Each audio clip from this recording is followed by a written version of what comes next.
Río Blanco, Veracruz, 7 de enero de 1943. Querido Sebastián, mi pequeño nieto, escribo estas líneas para relatarte lo que mi memoria no quiere olvidar. No puede.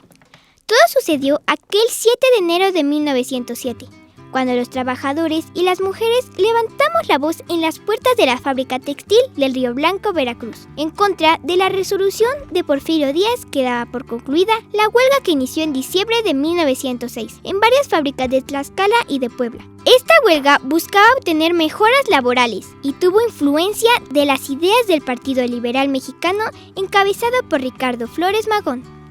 En esa época, en la que el presidente del país era Porfirio Díaz, los trabajadores de las fábricas no teníamos ningún derecho laboral como los que se tuvieron después. Nuestras jornadas eran de más de 10 horas, ganábamos muy poco, debíamos pagar multas injustas y un largo etcétera.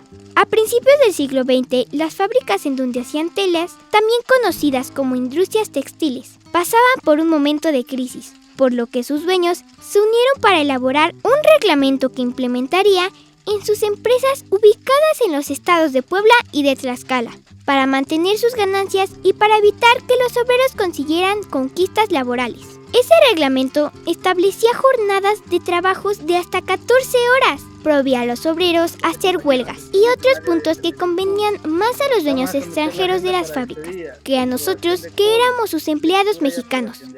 Los obreros intentamos llegar a un arreglo para que esos términos fueran eliminados del reglamento, pero no lo logramos. Ante esto, decidimos iniciar una huelga, que es cuando los trabajadores acuerdan en grupo interrumpir sus labores en busca de mejoras. Pedimos la intervención del presidente Porfirio Díaz, quien estableció solo ciertos cambios y determinó abrir las fábricas y el regreso de los trabajadores para el 7 de enero de 1907.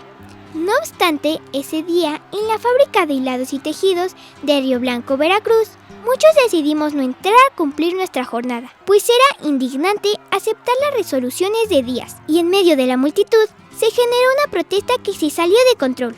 Algunos obreros incendiaron la tienda comercial del lugar, liberaron a los presos de la cárcel y marcharon a zonas cercanas mostrando el mismo comportamiento. Parecía un día de fiesta. Caminábamos a gritos y cantando. Nos sentimos libres y dueños de nuestro destino después de tanta miseria y opresión. Pero como todo, vinieron las consecuencias.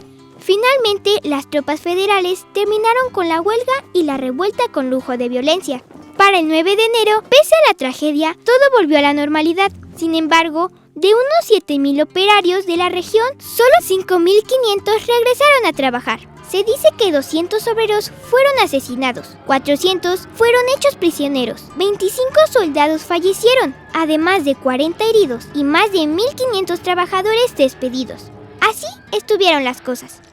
Para terminar esta carta que te escribo con mucho cariño, debo decirte algo que espero quede en tu memoria y lo sepas atesorar. La lucha por la defensa y el reconocimiento de los derechos laborales que buscó la huelga del Río Blanco, Veracruz, encontró eco en las demandas de la Revolución Mexicana que estalló en 1910 y obtuvo logros en la Constitución de 1917, al establecer en su artículo 123 que toda persona tiene derecho al trabajo digno y útil. Con cariño, tu abuelo Lupe. Verás, hija, yo tengo presente la huelga de Río Blanco, Veracruz, además de otros episodios de la época en la que gobernó Porfirio Díaz, a la que se le conoce como Porfiriato, así como del periodo de la Revolución Mexicana, porque si bien me interesaban las clases de historia en la escuela, mi abuelo, al igual que el abuelo Lupe, participó en ese hecho tan relevante en la historia del país y no se cansaba de contarme, por ejemplo, que él trabajó en condiciones similares a las que se mencionan en la carta que tú encontraste. Entonces, ¿cómo sería nuestra vida si todo fuera como en la época del Porfiriato, sin los cambios y mejoras en los trabajos? No lo sé con certeza, pero lo que sí te puedo decir es que debemos conocer y valorar que los derechos laborales en México se han alcanzado mediante una lucha tenaz de mujeres y hombres a través de la historia.